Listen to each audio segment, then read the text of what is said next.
standing at the border of what we used to know. 5 points in the darkness make a different kind of show. They say we're better together, but what do they know when the stars align differently down here below? And maybe we'll rise when we cut all the ties. There's a flag that we fly under our own sky. Remember all the stories that your granddad told about a republic that wouldn't be controlled. Now the suits in the city say we've all been sold, but there's a fire burning that just won't get old. And maybe we'll rise when we cut all the ties. There's a flag that we fly under our own sky.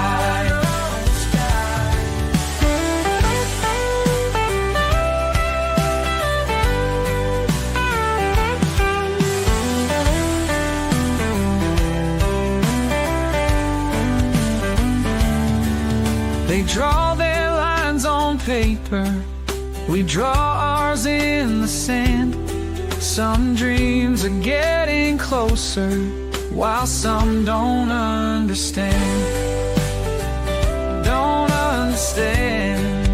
The highways stretch forever toward a setting sun, where cattle graze on memories of battles won. They say unity's the answer, but maybe we're done with playing by the rules of the chosen ones. Oh, maybe we'll rise when we cut all the ties. There's a flag that we fly under our own sky.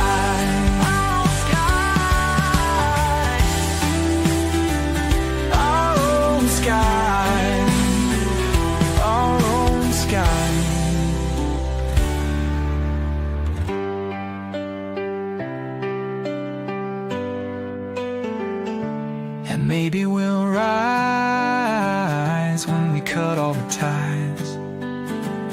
There's a flag that we fly under our own sky. Our own sky.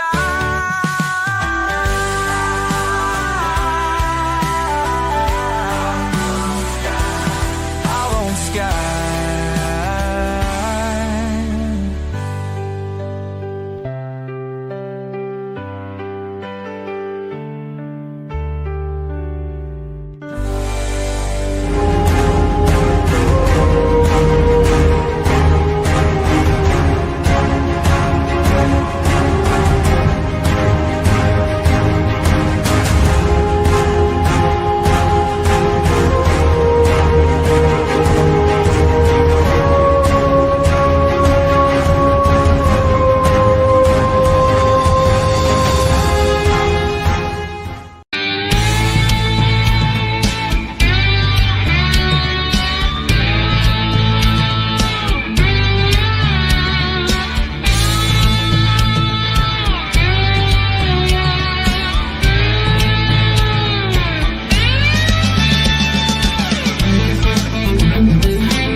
Hey, good evening, everyone. It is that time again, and I'm super excited to be here with you tonight.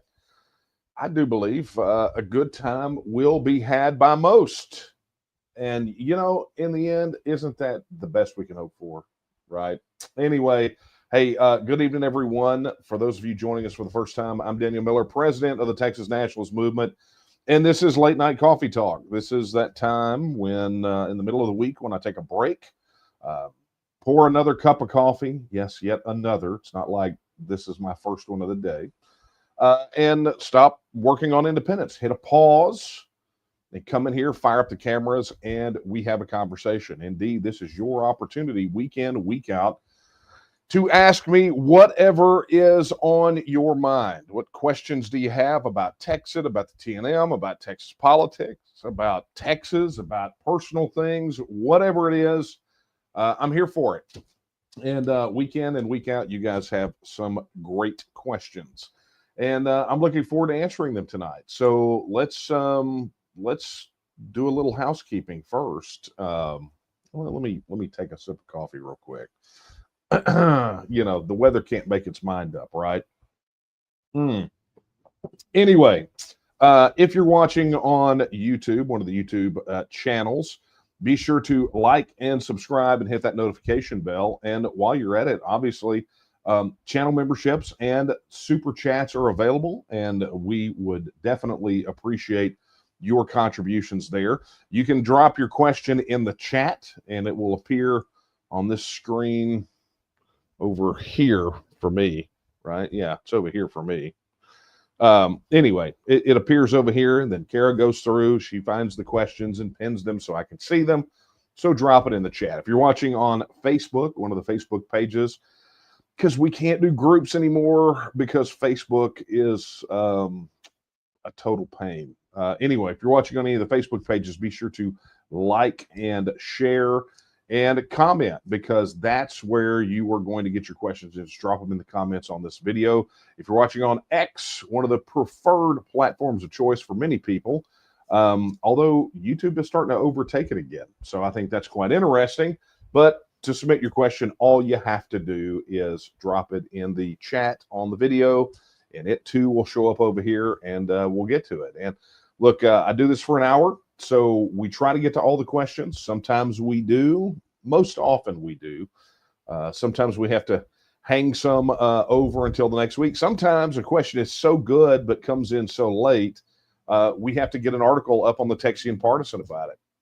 And this is, I don't know. I think we're going to be able, unless you guys avalanche me, which is fine. Send me all the questions, all of them. Send them all. I have something to show you though, because this, friends, is cool. Oh, by the way, let me just go ahead and do that right there. Welcome to Chris Milton, new member of our YouTube channel here. Thank you so much for that, Chris. Really do appreciate it. You know, because you did it tonight, your name's not going to be on the slide, but you'll make next week. So that's cool, right? And we've got a whole passel of them. That's going to be fun. But I got something to show you.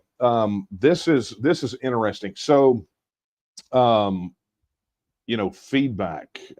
We have in the past been accused of not being responsive to feedback, and my friends, nothing is further from the truth. Every time we meet in leadership in the TNM, whenever it is, I mean, we go through these things. We start off literally.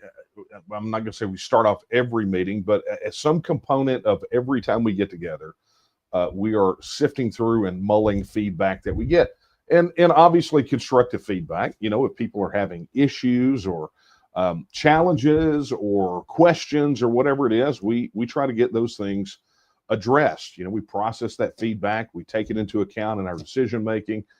And one of those I am going to roll out to you tonight. As a matter of fact, if you get our emails from the TNM, you have actually already seen this. But for those of you who haven't, based off of your feedback and frankly the fact that we got sick and tired of having to fix something broken, we have implemented a brand new donation platform, right? It's, you know, we have had too many people saying too many things about having difficulties not only making donations to the organization, but tracking the progress of those campaigns, or you know, I mean, just any number of things, accessing to see what they had previously donated. And so this morning, because we have, I think starting last week, we launched a campaign because we're preparing right now. It's literally happening as I speak. The TNM is prepping for statewide training for volunteers. I don't mean, over this. I don't mean some webinars. We're getting ready to deploy training for campaign volunteers as we're entering the campaign season. We're going to deploy statewide training. And if you got the email, that's called Text and Arise. You guys remember Text and Arise? I'll break out the video if you don't, but that's the name of the campaign, because we have to get our people trained and ready to go for the candidate of your choice by virtue of the law. It has to be nonpartisan. But that being said, there is definitely a shortage. Speaking of listening to feedback, we heard feedback from candidates, Texas First Pledge signers, and others this last election cycle that there is a shortage of qualified, trained campaign volunteers who know how to go out and help execute on the ground during campaigns. And so we are going to fix that. Now, I've mentioned that before, Text and Rise campaign. So there is a fundraising campaign because, statewide training, even starting out, preparing the materials, getting the first 4 cities off the ground is pretty doggone expensive. But that being said, we send out an email and you got a link, and I'm going to show you a pretty cool feature of this. So guys, if you're watching on like your computer, or for those of you who watch like you on your TV using Roku or whatever, check this out. Look at this. There is a live look at the Text and Arise campaign, Text and Arise Phase 1, and there's a QR code. And so, somebody bust out your camera and pop that QR code, drop $5 in there, because I want you to see what happens. And I want you to see how much better this is than what we had before. Yep.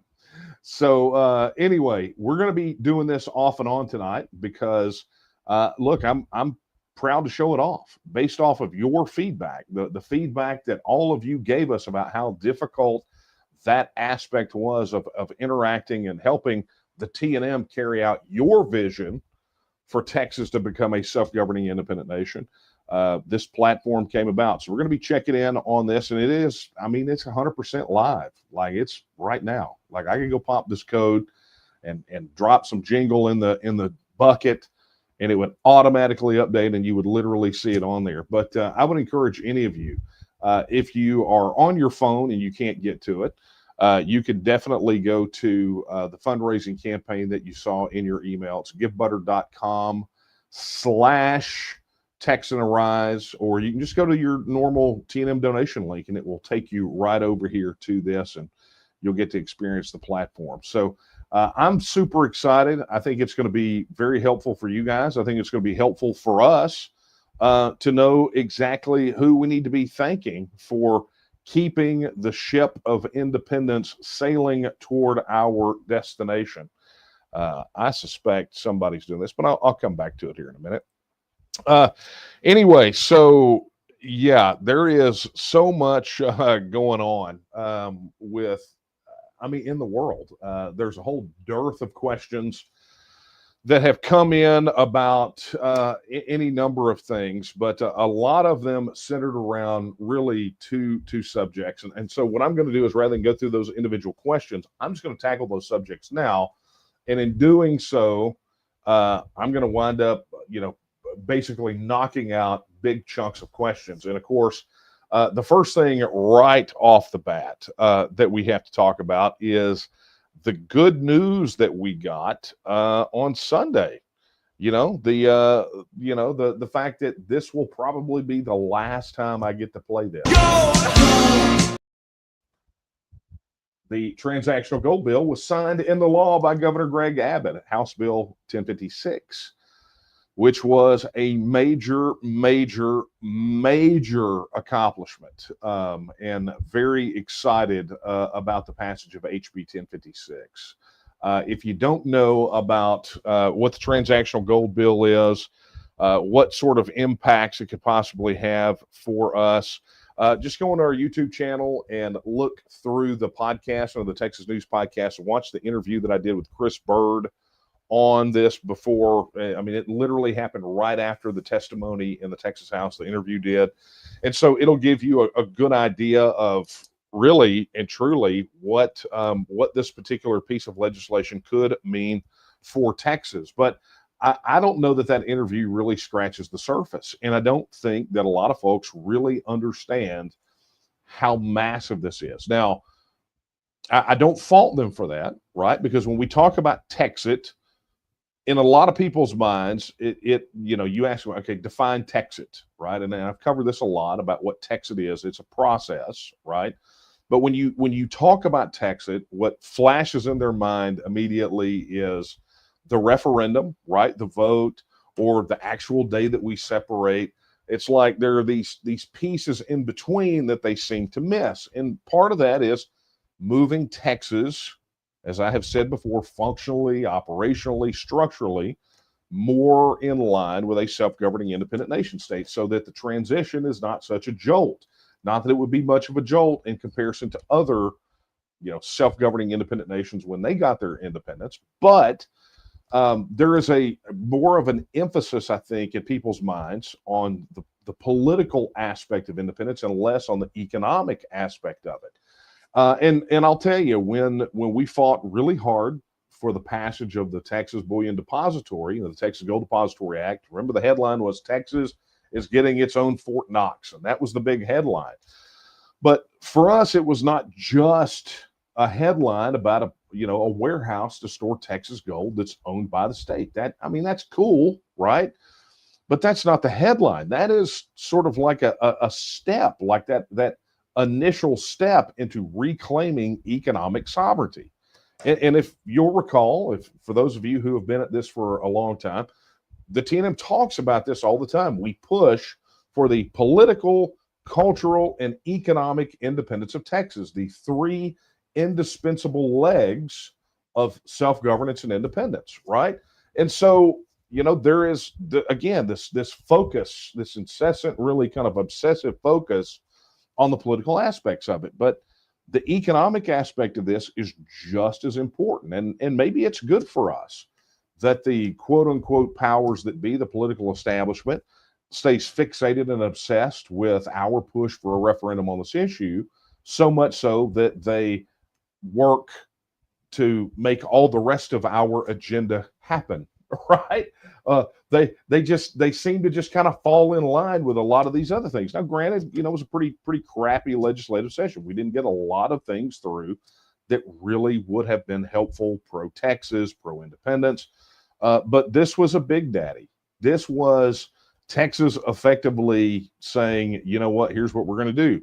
We're going to establish we're going to take our gold depository, and what we're going to do is we're going to operationalize it for the vast majority of Texans. Some people say, well, I don't have gold or silver. Well, if you get it and you put it there, when this system is implemented, you will be able to go spend it, like in stores and, with various transactions. You're going to be able to do that. And what that effectively does is establish a non-Federal Reserve currency for the people in Texas.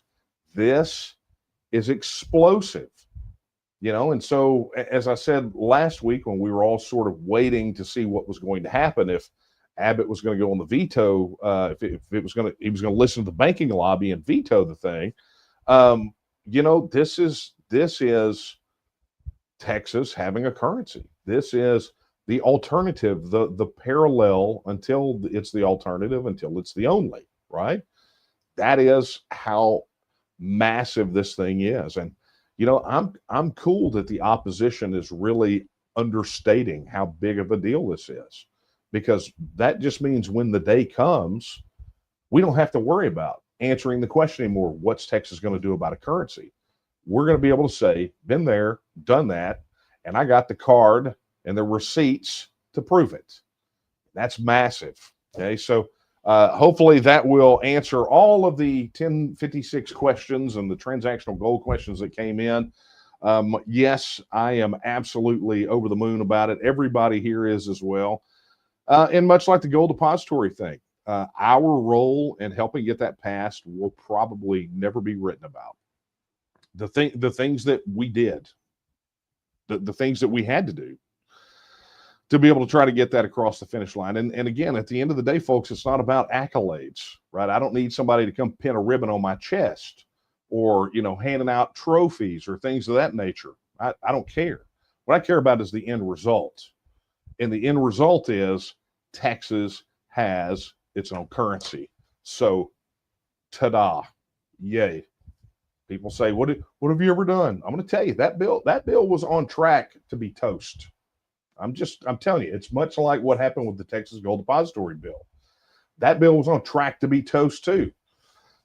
So, game on.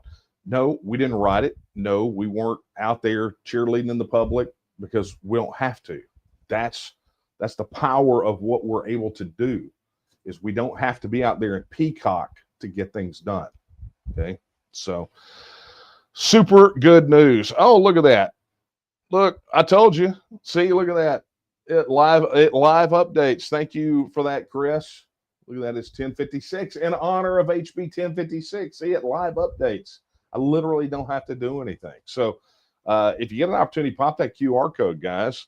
Let's get this thing moving and grooving. Let's get more green on that progress line. But thanks for helping us show it off, Chris. It makes me super happy, man. I'm really, it's not that I get excited about new technology. I just get excited about being able to deal with feedback and be able to check things off the list. And the next thing, and I'll just go ahead and tell you guys now, the next thing is all of your feedback and everything else related to TNM Social is being dealt with right now, like literally, as you may even hear my messenger, not Facebook Messenger, our internal messenger. You may hear that ding a couple of times, but it's happening. Look, if you want proof, hold on. It's happening. Here we go. Look, there you go. I'll put that. Oh, it's out of focus. That's a shame. Maybe that's better. Anyway, you get the picture. Things are moving, right? Very excited about that, and very excited to be able to share that with you guys. We're hoping to have it done by this week, but that was not possible. So we're working on it. But anyway, thank you to everyone who's been driving feedback on there. All right. So let me do this. Let me talk about the next thing that will knock out a swath of questions before I get to some of these others. I have gotten a lot of questions, both via the Coffee Talk email. I think there's some over here in the chat waiting. But I will tell you, I've gotten phone calls about this all week long, and it is about the spat between the lieutenant governor and the governor, right?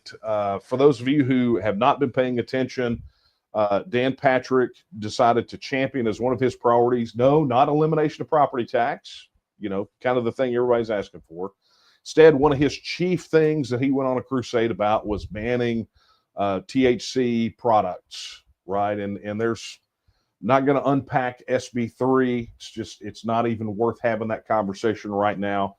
Fact of the matter is, much like the school choice bill, it's probably a very bad bill, ill-conceived, and I think it was essentially done by Dan Patrick to try to score some political points. And I'm not here to advocate for or try to advocate try to oppose that whole thing. That's not what I'm here to talk about. But I have been asked about what this spat means. So the bill got pushed through. Dan Patrick pushed a lot of things. According to State Representative Drew Darby, the message came down from the Lieutenant Governor's office that if everybody in the House didn't get in line behind this bill, that ultimately none of their bills would move in the Senate, which is not necessarily practical, but given the fact that Dan Patrick has been so animated and vociferous about it, to the point of holding a press conference and throwing some THC-infused snacks at a reporter, I could see where they might feel that it maybe wasn't an idle threat. So we run up against the wire, like literally HB 1056 gets signed by the governor, because I'd been refreshing that page all day, just waiting. So the news broke about 1056. So we started buzzing, started getting articles ready, started pushing out the news. Congratulations, you guys did this. And all of a sudden, all of that just kind of went by the wayside as Governor Abbott vetoed SB3. And it was one of those kind of situations where Abbott was in a position where if he had signed the bill or not signed the bill and let it go into effect, it was going to really rankle a lot of Texans, because there's a whole discussion about sort of that as a replacement for opioids. And I mean, maybe we'll do something about that on Texas News, get two different sides and have people talk about it. But so that was one thing, or Abbott could veto the thing and ultimately wind up just absolutely crushing Dan Patrick's head. And that's essentially the choice that Greg Abbott made. But it didn't just end at Abbott's veto, right? So Abbott vetoed, and then Dan Patrick went on a massive rant against Greg Abbott and his veto on social media. And Abbott responded, paraphrasing, condensing down. Abbott basically said, well, if you wanted me to sign a bill, maybe you should have sent me one that was a good bill, which sort of invoked some others. So there's been all this sort of tit for tat. And so I've been getting calls and questions, people asking, what in the world is going on? Because you got to remember, it was only a couple of months ago that they were all selling us on this idea that the quote unquote big three, the governor, the lieutenant governor, and they're speaking, they're having breakfast together and they're taking long strolls on the beach together.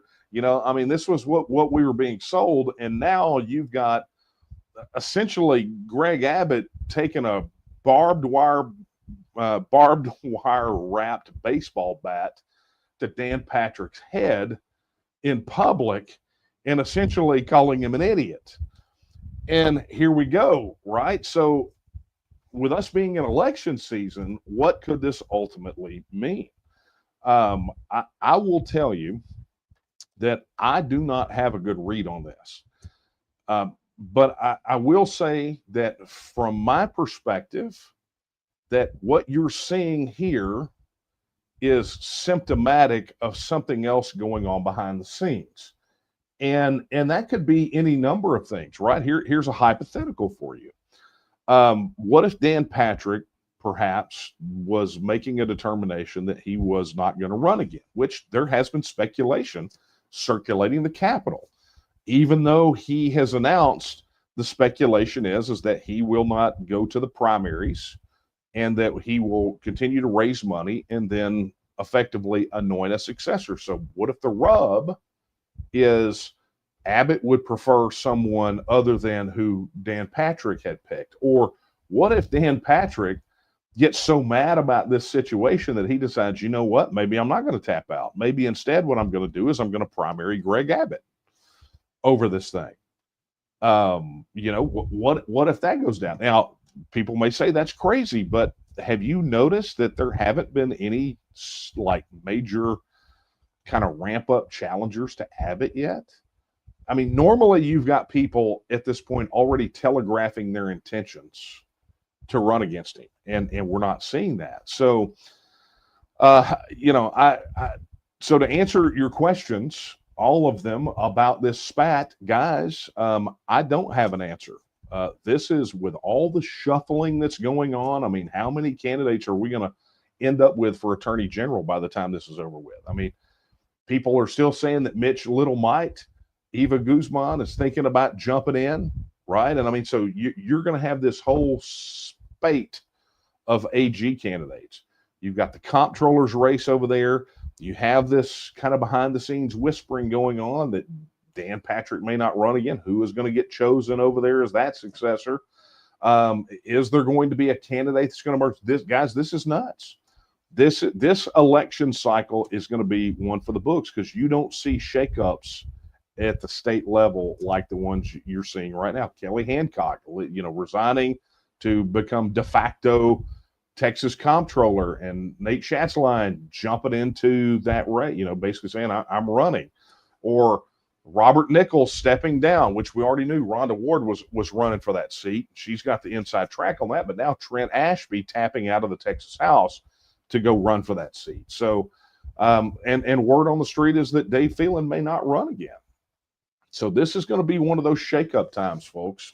I wish I had an answer for you, but there's so many pieces on the board moving. I don't have one. I can only just kind of tell you what the probabilities are, and some are much higher than others. Okay. All right. Let's get to some questions. Now that I'm telling you, I knocked a big bunch of them, like right out of the box, just on those two things. Oh, hang on. Let's check in over here. Look at that. Look at that. It works. Thank you to Carl. Thank you to David. Thank you so much for testing out this cool thing.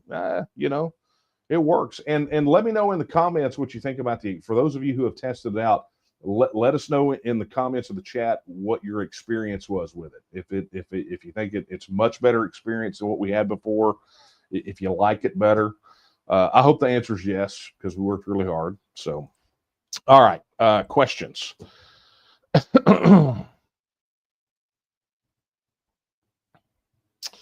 Okay, yeah, actually got this twice.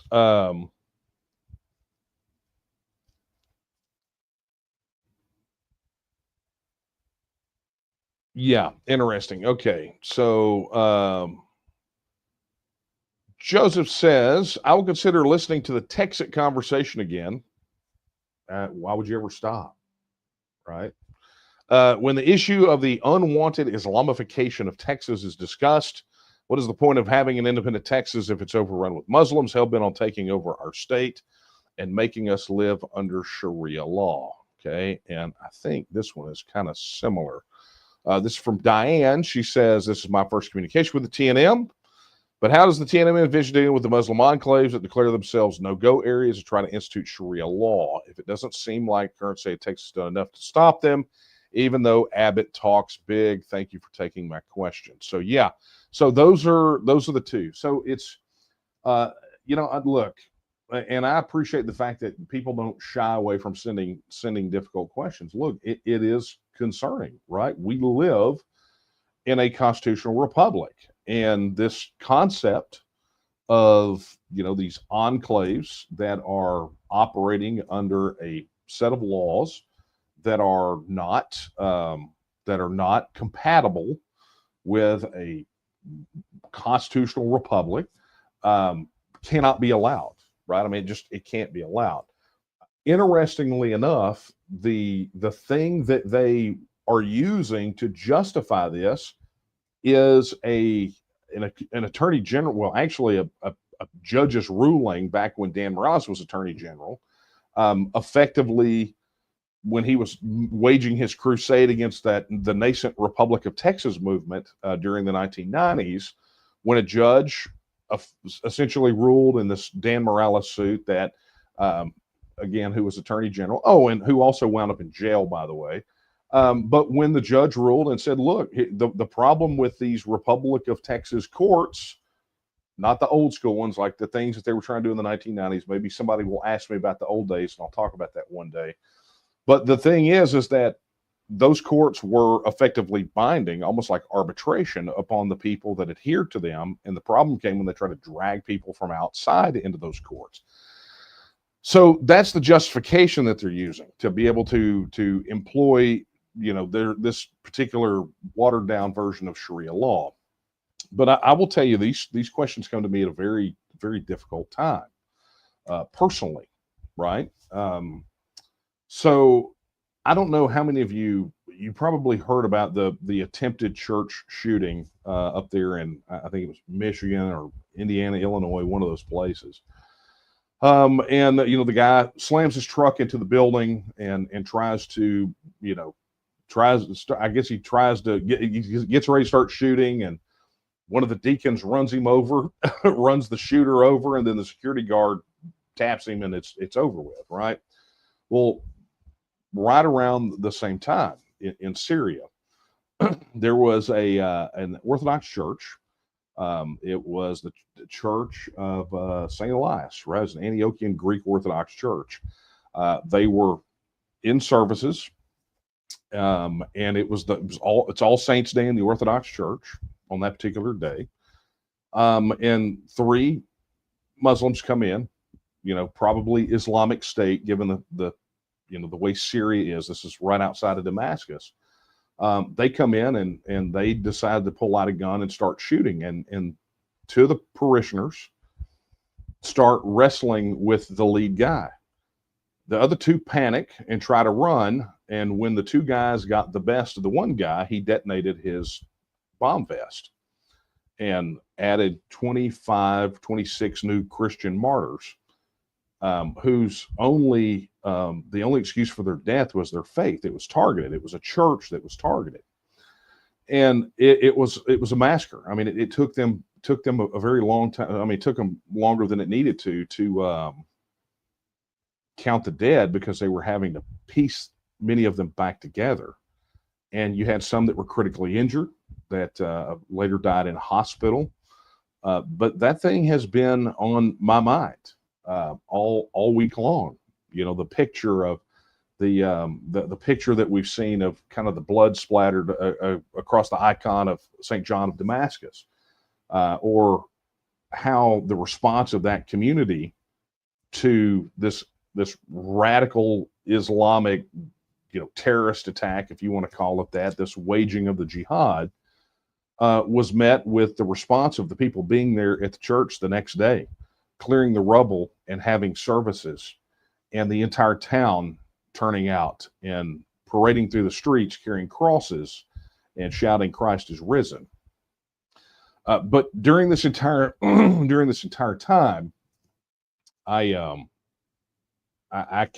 heard a lot of people comment on the persecution of Christians in the Middle East, and I heard Father Josiah Trenholm. I don't know if you guys have seen him on YouTube, but I heard him talk about it. He's like, look, if it, for these Western democracies like the UK, like the United States, he said, if you want to understand what it's like to, what these two questioners were saying, if you want to know what that's like, he says, go talk to Orthodox Christians in the Middle East, because they've got 14 centuries of experience with what that looks like. And it is a massive concern. And I think it should be. And I do believe that here in the Western world, we're going to have to make some pretty difficult decisions about what we're going to allow and what we're not going to allow. Are we saying that we're going to clamp down on freedom of religion? We're absolutely not.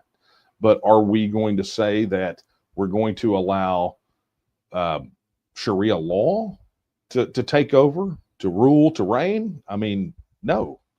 So when we go out here and we say we're fighting for our political, cultural, and economic independence, there's a tendency for people to overlook the fact that we are securing and protecting a constitutional republic and the inherent rights of the people of Texas. It's literally in our mission statement, right? Here it is. This is our mission: to secure and protect the political, cultural, economic independence of the nation of Texas, and to restore and protect a constitutional republic and the inherent rights of the people of Texas. Now, one of those inherent rights is freedom of religion, right? The freedom of religion. I would love everyone to be the same religion I am, but I'm not going to force it by gun or by law upon everyone else. But understand that our other objective in that part is to restore and protect a constitutional republic. And at the moment that you have a person or a group of people, and that goes for Muslims, I mean, honestly, that also goes for the political establishment too, right? Any time that you have any person or group of people decide that they want to remove the inherent rights of the people of Texas and supplant a constitutional republic with something else, well, then you got a problem. Because we're here to make sure that doesn't happen. So, yes, we are all about independence, but independence, what does that independence look like? Is it independence so that we can allow the things that we envision, the things that you envision to be supplanted, that constitutional Republican form of government, or trampling of individual rights? I mean, is that really what we want to replace what we've got with? Because I'll be honest with you, what we are living under right now is not a constitutional republic, right? It is a centralized, federal superstate based out of Washington, D.C., with its Vichy, Quisling lackeys that are doing everything they can to just slam more power to Washington, D.C. and defer all they want to. Well, who wants that? Are we, do we sit back now and not acknowledge the fact that effectively the federal system, the political establishment, tramples all over our individual rights every single solitary day? I mean, that's part of the reason we want to be independent. But my message to the gentleman who essentially said, hey, look, I don't want to hear, basically, I don't want to hear from TEXIT anymore until they address this. Look, I can address it all day long. Look, I've said it. I literally just talked about it. But you have to understand that but for our relationship with the federal system, right, we would have been able to solve this already. But that relationship poisons everything it touches. It makes our politicians, our electeds, weak. When dollars flow in from outside of Texas to elect politicians at the state level, it makes us weak. It erodes our sovereignty. Your voice means nothing when they can go out and raise $1 or $2 million in California or New York or on K Street in Washington. You mean nothing to them unless you stand up in sufficient numbers to do something about it. You want to remove that layer of that layer of tyranny, that tie between us and the federal government, cut that cancer off at the source, then we deal with the issues here. But until you do that, you're not going to be able to deal with the issues here. You're stuck. So if the things that you asked them out there are of a concern to you, then what we're doing in the TNM is something you really need to take a focus on and you need to prioritize. I'm going to get hate mail for everything that I literally just said. And I don't care. Because right is right and truth is truth. And the moment we turn our backs to the truth in the name of diversity, inclusion, tolerant, whatever that is, the moment we deny truth is the moment we deny ourselves and deny reality and deny our creator. And I'm not going to do that. It's never going to happen. Okay. Send hate mail away. I'm okay with that. I'm a big boy. I got broad shoulders. I can handle it. Okay. Okay. So here's a 1056 question that I did not answer when I was talking about it earlier. Cheryl says, I was thrilled to see HB 1056 signed into law. My question is, what's the next step for us as Texans? Should we open Texas bullion depository accounts and send gold and silver to them? Thank you for fighting for Texas independence. Oh, Kara, I have to give you a hug because Cheryl said so. Thanks for the question, Cheryl. Look, I encourage people to store there anyway. But there are a lot of different things. I'm not here to shill for the Texas Bullion Depository, but understand the provisions of this particular bill don't immediately go into effect, right? They gave them an implementation runway for this thing. And granted, that's because the comptroller's office got heaped with a lot of work. They got sent a lot of work this session. And so this is one of those things. So they slid the implementation back, I think, 6 months than what it was originally filed as. So, you're looking at probably the earliest 2026 or 2027, somewhere in that ballpark. But, I mean, they're doing storage for like gold IRAs now. I mean, look, guys, our Texas Bullion Depository is blowing up. I mean, it's this thing, when we get closer to implementation, this thing is going to be huge. I mean, it's going to be massive. We are about to see an economic explosion here in Texas, unlike the world has seen, well, at least in the Western Hemisphere, in a very long time. So, you should. I mean, I would encourage people to go ahead and open accounts here, maybe store a little bit there. But, the practical aspects of this are going to come down the road as they work through the implementation of this process. So thank you for your question, Cheryl. Okay, guys, on chat, I know I have neglected you. I don't want to get hate mail about that. We got some over here.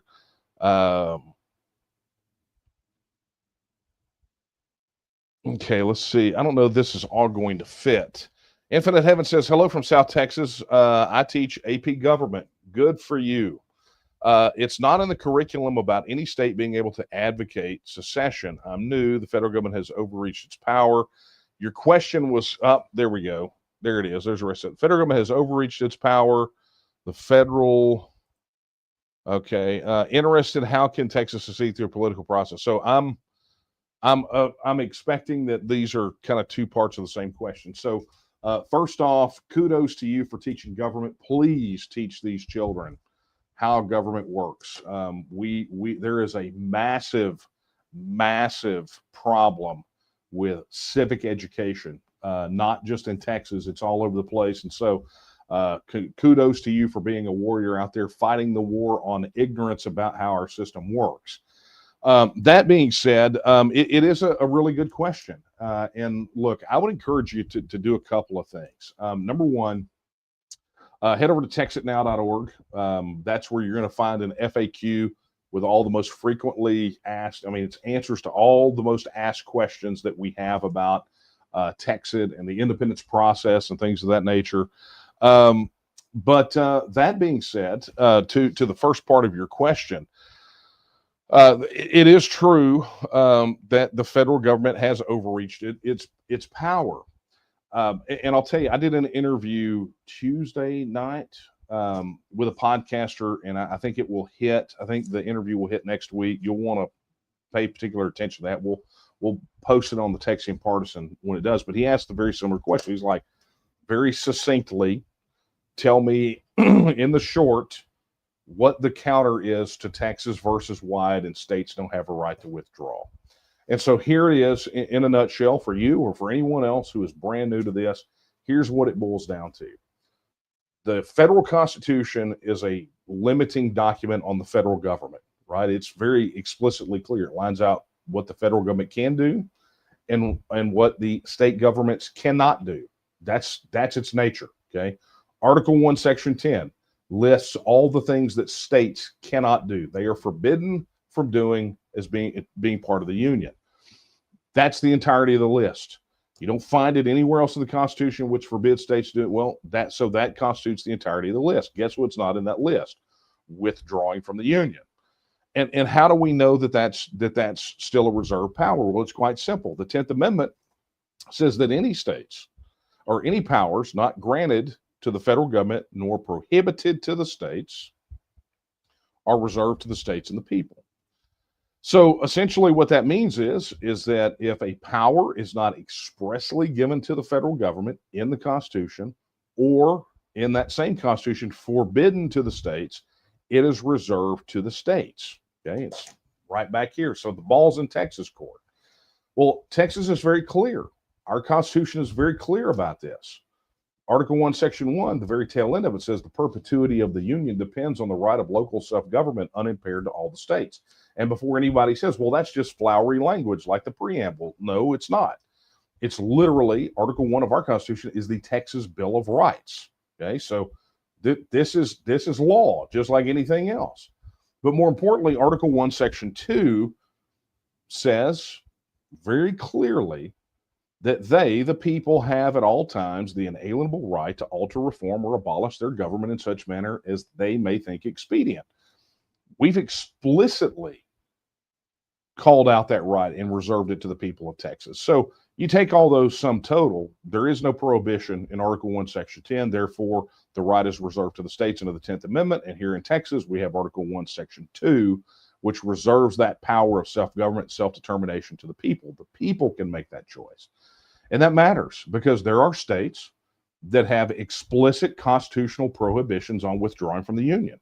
So it does matter, and it matters a lot that people look at it that way. But look, head over to TexitNow.org. You can find a lot more on that topic, and there's plenty of information over there and a lot of different places you can go check. But hey, thank you so much for your question, and good luck in the classroom. Hope you're enjoying your summer off. Well, I'm assuming you got your summer off. So, all right. Hey, big thank you to Chris Powell.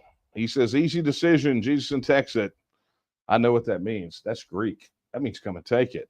He says, both are the only way. And so, Chris, thank you so much for your super chat. It is much appreciated. Thank you. It's, these super chats and these campaigns, this is what helps us continue to do what we do, right? To continue to make things happen like we make things happen here. Which reminds me, let's check in over here to see who all has chipped in. Look at that. Okay, we're still where we are. Yeah, for those of you joining us late, this is our brand new like fundraising platform, right? Where you can literally share the links with other people and everything else. Get an opportunity, pop that QR code right there, or go to you can go to the TNM donation page, right? Go to tnm.me/donate or donate.tnm.me, and it will take you to this new platform. And I'm looking forward to reading about the experiences that people are having with utilizing the new platform. This is actually the first time, literally, we're testing out this feature right here. All right, let's get down to it. Let's go back to the email.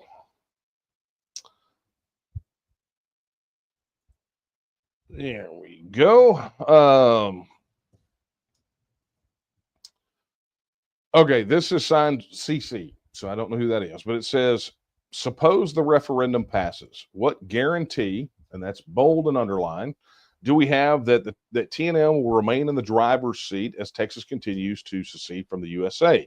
Could a hostile entity, such as, say, the Liberal Democrat Party or worse, if there is such a thing, take over and say, thanks, TNM, we'll take it from here? What would prevent a hostile takeover immediately after the referendum? Who is to officially say TNM and no other is now in charge? We've never claimed we're going to be in charge. Let's just knock that right. I'm gonna just knock a couple of things right out of the boat, right? Just knock them right out. Number one is we've never said TNM is going to be in charge. Never have we ever said that. What we have always said is we will, as an organization, continue to exist because of what our mission says, right? Our mission, there is clearly a role for us to secure and protect, which means, because that word protect is in there, once we achieve political, cultural, and economic independence, our role goes from gaining it to guarding it, right? We go to that watchdog role of making sure that people don't undermine. So there will always be a role for the TNM, even after Texas gains its political, cultural, and economic independence. So there's never been anything. I mean, I can remember when people said, well, you're going around calling yourself president. No, I go around calling myself Daniel Miller. I'm president of the Texas Nationalist Movement. Well, does that mean you want to be president of an independent Texas? Like, no, I want to get independence done and I want to go on vacation. So I don't have to hear dumb questions like that anymore about, do you want to be president? No, I don't. It's not my role in this at all. My role is to continue to push for Texas to become independent. Let the people that are, that fighting for and winning independence takes a certain attitude, a certain way of doing things, and that is a very different than the attitude and way of doing things that it takes to govern. Okay, some people can do both. I don't know that I'm one of those people, right? So I have zero aspirations for anything beyond this than continuing to help the TNM do whatever and taking a dadgum vacation. Okay. So let's knock that out of the boat. So the other thing that I want to knock out of the boat is this word guarantee, right? Let me just go ahead and tell you, there are no guarantees in life, not a single one. There are no guarantees. If anybody guarantees with certainty that something is going to happen a certain way, they are lying to you. They're playing the odds. Even a broken clock is right twice a day. And I guess that goes for digital clocks at flash 12, right? Is that still a thing? There are no guarantees, right? And I think that it is that idea that somehow we're entitled to, or that we're guaranteed a certain thing. I think it makes people, I think it makes them passive.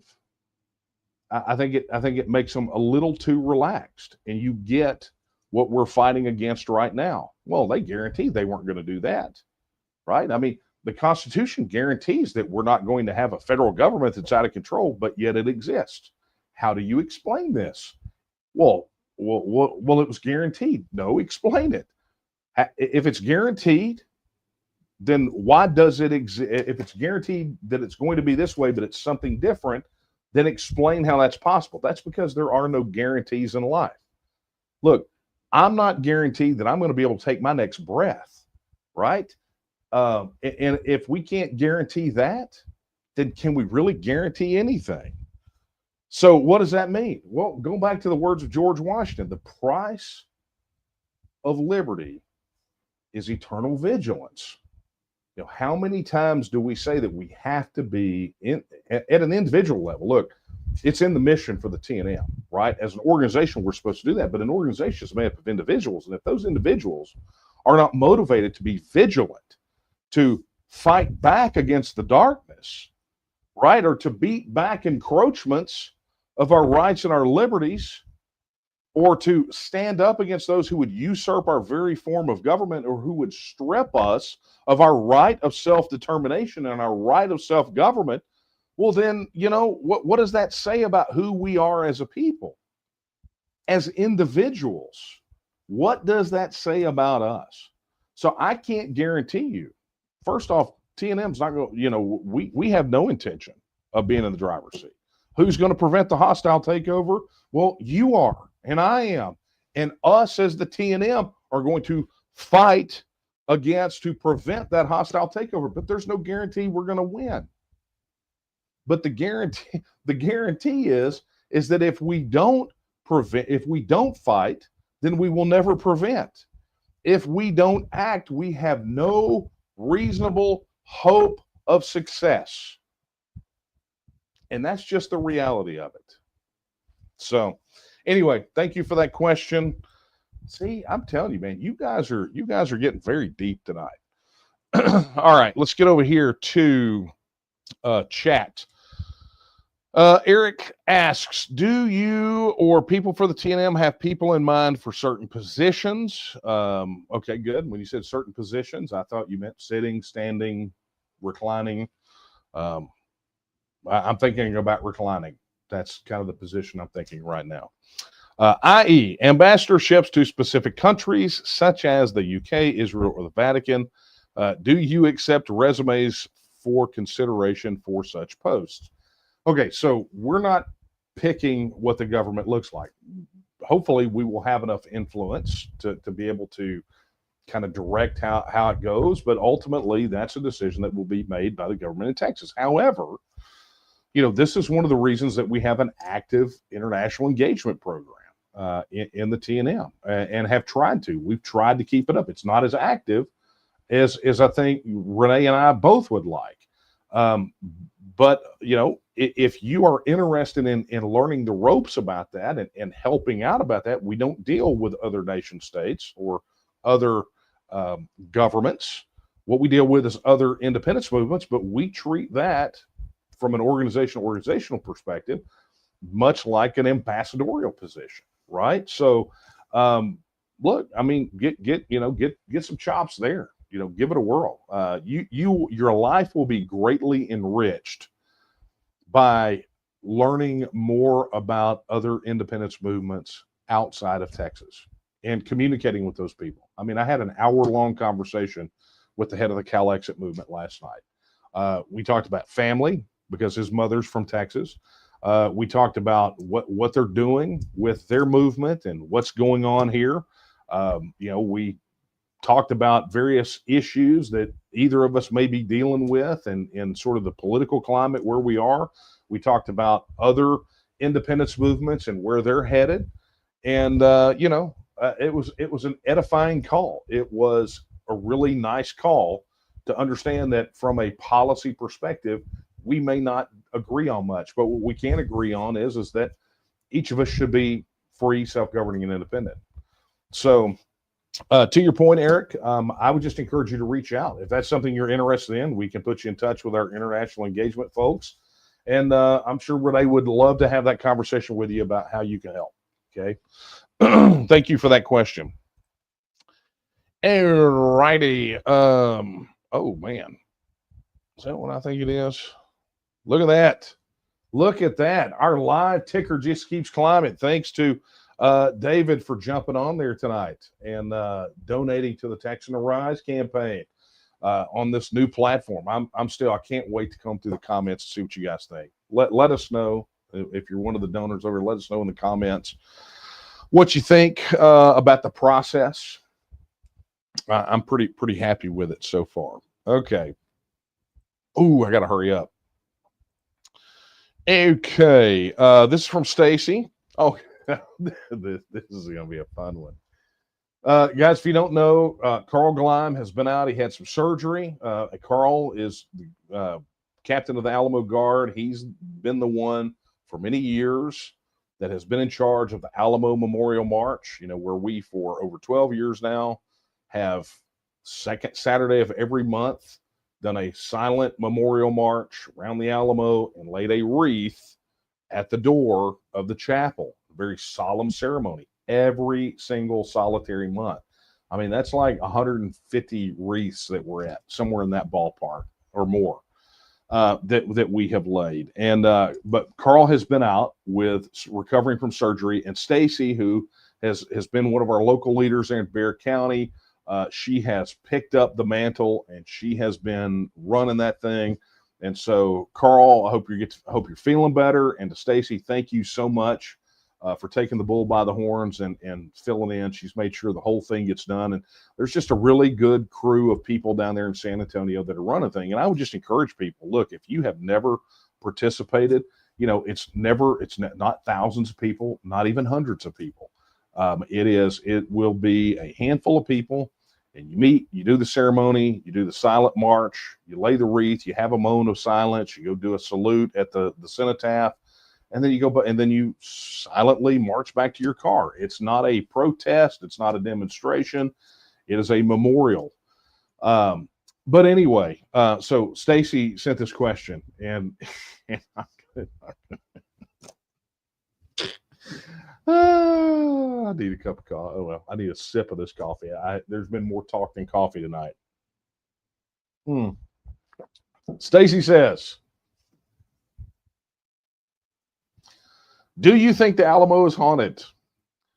If so, do you have a personal story to share about a ghost sighting by yourself or someone you know? Lately, I've been reading up on the Alamo and the men who died there. I keep coming across stories from seemingly credible sources that say that Crockett, Bowie, and dozens of others are still guarding the place to this day. I do not have any personal experiences, so I have no firsthand knowledge or experience with it. But I too have read accounts of that same thing, but you read accounts like that from a lot of historic battlegrounds, places where there has been upheaval and suffering, so do I think it's haunted? No. I mean, I don't really know. And I don't have any personal stories to share, but I'm kind of like you. There are a lot of people that have seen some pretty some very credible people that have seen some pretty incredible things. And so, ultimately, it's not for me to judge its validity. I have to take them at face value that they at least believe they saw what they saw. But that being said, to your point about reading up on the men who died there, whether somebody is on the side of there's ghosts there and it's haunted or whatever, whatever that is, I can't really address that. But what I can address is that for us, the Alamo is a very sacred place. It's hallowed ground. And so as long as there are those of us who remember the sacrifice that was made there by those defenders and what it was able to deliver for us, which is ultimately our independence, then really they never die. They're not here with us, but they never really die, do they? Thanks for that question, Stacy. And let me just go ahead and say that's a first. I've literally not on Coffee Talk, not on any public appearance, not on any interview, never have I ever been asked about ghosts. So there's always a first time, right? And so that's one. So congratulations to you for asking something for the first time. Okay, let us take another pass through here. And let's make sure we got everybody. Okay, look at that. Feedback. Bolgiano. By the way, John, thanks for being one of the donors to the Alamo Wreath. I saw that when we were testing it out. But thanks for that. He says donation page looks great. Love the easy viewing, multiple campaigns, especially inclusion county groups. Yeah, this is going to be, I think, maybe a game changer for us to get to know you guys better, but to make it very easy for everyone else. So I'm really excited that we got to do that. All right, friends. Well, that I do believe is a wrap. So I am going to, yeah, that's a wrap. So I'm going to go ahead and wrap up tonight just by thanking y'all. You don't know how much it means for me to be here with you guys each and every week. This is kind of like a sanity point for me. The week gets crazy, but here we are together, watching you guys as best I can interact and get to know one another. Look, nothing takes the place of in-person gatherings. I mean, it doesn't. And I do hope to remedy that very soon and see many of you out there in your communities, or maybe we will gather together somewhere, right? But it does represent a valid sanity checkpoint for me, because I feel in my heart of hearts that as a movement, while so many things have become digital, we're living in a world where gathering together, assembling in person, having those direct connections and interactions has been forsaken for too long. And so I would really hope as a movement, as an organization, that we begin to do more of that. And that will happen much like the donation page situation happened. And that is when you give us the feedback and you say, look, I want to see more of these types of things. I would like to have, statewide get-togethers or regional get-togethers. I mean, look, you guys we got counties that are spinning up. That's wonderful. But you don't have to have formal meetings to be able to get together with one another. There is a synergy that builds when that happens. That this is how movements are born. Not generally in chat rooms. It may start there, but until you operationalize in real life what you're doing digitally, then it's just a shake your fist at the screen kind of situation, right? So anyway, thank you all very much for being here week in and week out. And with that, I will leave you with the words that I leave you with every time we're together. They're not my words. They're the words of Sam Houston when he said that Texas will again lift its head and stand among the nations. I believe that time is now. And the question is, will you stand with her? Good night, everyone.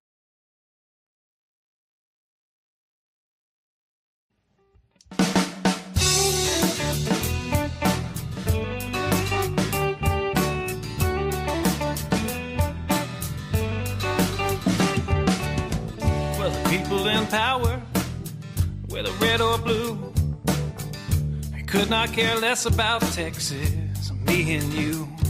They created this give me country that don't value hard work. For a Texan to survive, all we need are some seeds and dirt. Texan arise, don't you hear your call?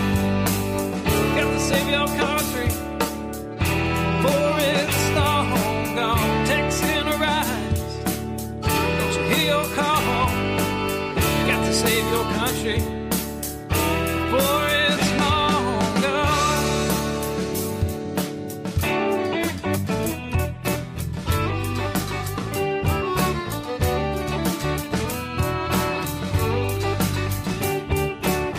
We believe in family and we value our community.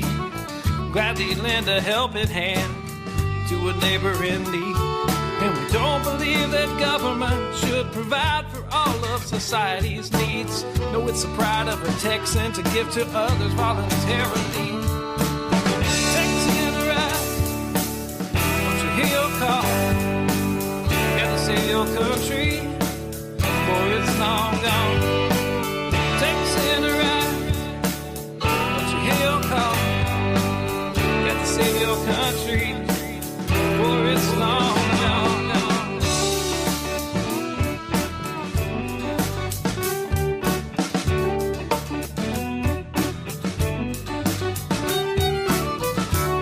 our tax dollars, and they love our natural resources. They don't want to see us driving trucks, they'd rather see us riding horses. And now they want to ban our guns, you know, especially the ones that look scary. But may I remind you of the Gonzales Cannon and the Alamo heroes we buried.